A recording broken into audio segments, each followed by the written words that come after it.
नमस्कार। टीचर भी YouTube channel में आपका एक बार फिर से बहुत बहुत स्वागत है। आपने अभी तक इस चैनल को सब्सक्राइब नहीं किए हैं तो लाल रंग का बटन दबाकर चैनल को सब्सक्राइब कर लें और बगल के घंटा बजा दें ताकि इस चैनल पर जो वीडियो अपलोड हो वह सबसे पहले आप तक पहुंचे। हाँ दोस्तों, लाइक करना नहीं भूलेंगे क्योंकि आपके लाइक करने से ही हमारे मेहनत का फल मिलता है। शिक्षक एवं शिक्षा जगत की खबर पाने के लिए आप हमारे वेबसाइट www.teacharbhi.com से प्राप्त कर सकते हैं। तो आइए जानते हैं इस वक्त शिक्षकों के लिए क्या बड़ी खबर आ रही है। मुख्यमंत्री नीतीश कुमार ने शिक्षा पुरस्कार में 2.5 लाख रुपए देने का किया ऐलान। कहा 11 को अधिवेशन भवन में 1 घंटे का होगा शिक्षा दिवस समारोह। देश के पहले शिक्षा मंत्री मौलाना अबुल कलाम आजाद के जन्मदिन पर 11 नवंबर को मनाए जाने वाले शिक्षा दिवस समारोह इस बार 1 घंटे का होगा। इस समारोह यहाँ अधिवेशन भवन में होगा।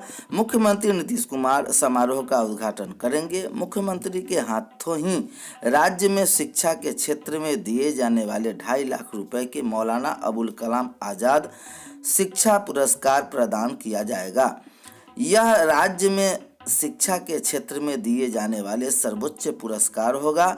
समारोह अधिवेशन भवन में शाम 5 बजे से शुरू होकर 1 घंटे तक चलेगा। यह निर्णय सोमवार को तैयारी समिति की बैठक में लिया गया। इसकी अध्यक्षता शिक्षा विभाग के अपर मुख्य सचिव संजय कुमार ने की। बैठक में बिहार शिक्षा परियोजना परिषद के राज्य परियोजना निर्देशक श्रीकांत शास्त्री, शिक्षा विभाग के विशेष सचिव व जन शिक्षा निर्देशक सतीश चंद्र झा, शोध एवं प्रशिक्षण निर्देशक डॉक्टर विनोदानंद झा, प्राथमिक शिक्षा निर्देशक अमरेंद्र कुमार सिंह, जन शिक्षा के सहायक निर्देशक रमेश चंद्रा, किलकारी के निर्देशक ज्योति परिहार और बिहार शिक्षा परियोजना परिषद के राज्य कार्यक्रम पदाधिकारी रविशंकर सिंह सहित सभी संबंधित अधिकारी वहां शामिल थे। इस बीच 2.5 लाख रुपए के मौलाना अबुल कलाम आजाद शिक्षा पुरस्कार के लिए शिक्षा विभाग के सचिव असंगवा चुबा आओ की अध्यक्षता में गठित चयन समिति की बैठक 28 अक्टूबर को होगी। इस बार पुरस्कार के लिए 28 प्रविष्टियां आई है। चयन समिति के निर्णय के मुताबिक पुरस्कार हेतु अभिवंचित वर्ग के लोगों को शिक्षा के लिए कार्य करने वाले व्यक्ति का, बालिका शिक्षा के क्षेत्र में उल्लेखनीय योगदान देने वाले व्यक्ति पुरस्कार, आंगनबाड़ी क्षेत्र में काम करने वाले व्यक्ति का चयन किया जा सकता है। पुरस्कार के लिए विशेष परिस्थिति में समान विशिष्टता रखने वाले 2 व्यक्तियों का भी चयन किया जा सकता है जो सर्वसम्मति से सभी को स्वीकार्य है। आपको याद दिला दूं कि सरकार के लिए 10 सदस्यीय समिति की पहली बैठक पिछले माह शिक्षा विभाग के सचिव असंगवा चुआ आओ के बैठक में अध्यक्षता हुई थी। छठ बाद स्कूलों में बच्चों को कोरोना जांच की मांग उठी। आस्था का महापर्व छठ के बाद स्कूलों में बच्चों का कोरोना जांच कराने की मांग अभिभावकों ने सतर्कता से उठाई है। ऑल इंडिया अभिभावक संघ के अध्यक्ष राकेश राय ने छठ में दूसरे राज्य से भी बड़ी संख्या में लोग आते हैं। इसके साथ ही राज्य के अंदर भी बड़ी संख्या में लोग गांव घर जाते हैं जो वहां से छठ के बाद लौटते हैं। संगठन के सरकार ने कहा कि ऐसे में सतर्कता के लिहाज से यहाँ जरूरी है कि छठ बाद ऑफलाइन पढ़ाई के लिए जब स्कूल खुले तो बच्चे को कोरोना जांच कराई जाए। स्कूलों में जल्द जलेगी मिड डे मील के चूल्हे। बच्चों को फिर से गर्मा गर्म भोजन परोसने पर चल रहा विचार। राज्य के प्रारंभिक विद्यालयों में मध्याह्न भोजन योजना के चूल्हे जल्द जलने वाले हैं। उस पर पहले की तरह ही मेनू के हिसाब से बच्चों के लिए मध्याह्न भोजन पकेगा। बच्चों को गर्मा गर्म भोजन फिर से परोसे जाएंगे। मध्याह्न भोजन योजना के दायरे में प्रदेश के प्रारंभिक विद्यालयों के 1ली से 8वीं कक्षा के बच्चों हैं। ऐसे विद्यालय की संख्या तकरीबन 72,000 है। इनमें तकरीबन 29,000 मध्य विद्यालय और 43,000 प्राथमिक विद्यालय है। प्राथमिक विद्यालयों में 1ली से 5वीं कक्षा तक की पढ़ाई होती है।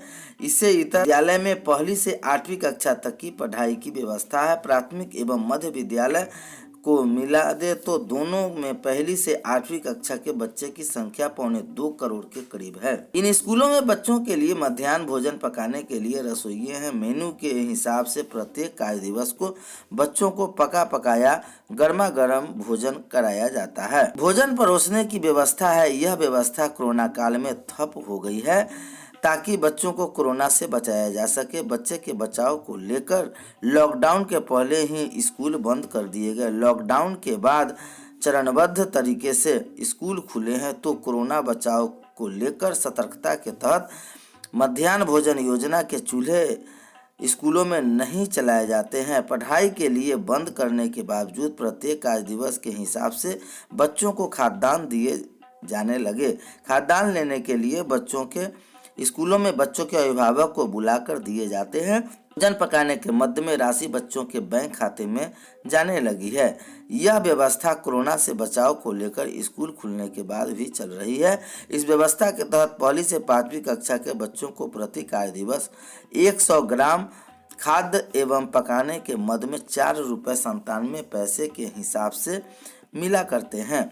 इसी प्रकार 6ठी से 8वीं कक्षा में बच्चों को प्रत्येक कार्य दिवस को 150 ग्राम खाद्यान्न एवं पकाने के मद में 7 रुपये 45 रुपये मिलते हैं।